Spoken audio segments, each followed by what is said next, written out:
how do I properly use Helium 10 to do keyword research for Amazon PPC? So Helium 10, it is one of the softwares that we are also using in the agency, and most sellers might be using when selling on Amazon, especially because it's going to be very helpful for them to get either understanding of which keywords to use or what positions are they sharing when it comes down to market share or many things. But since your question is super specific when it comes down to keyword research, the way how we like to use Helium 10 is first we are going to look whatever our listings are ranking for. So we are going to find those keywords. And then the second thing, we can also find the keywords that our competitors are going to rank for and which are the keywords that are bringing them money. So we can also target those keywords within our listings, SEO, and also within our advertising strategy. So when it comes down to how do you properly use Helium 10 to do keyword research for Amazon, you would go through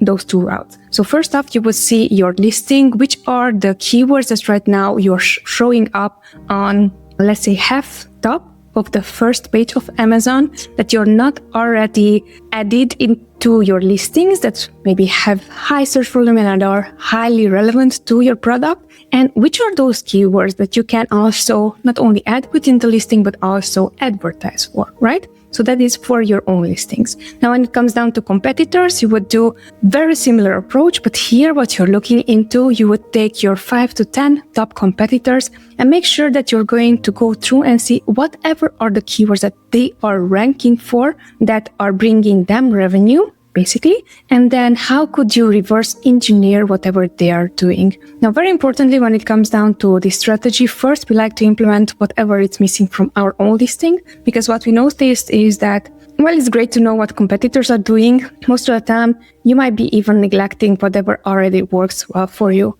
for your own listings and the keywords that are within the listing. So that is the first jump, and it's the most percentage that it's going to bring sales to us. So that's why I'm saying that's how you would do keyword research for Amazon PPC ads and also SEO.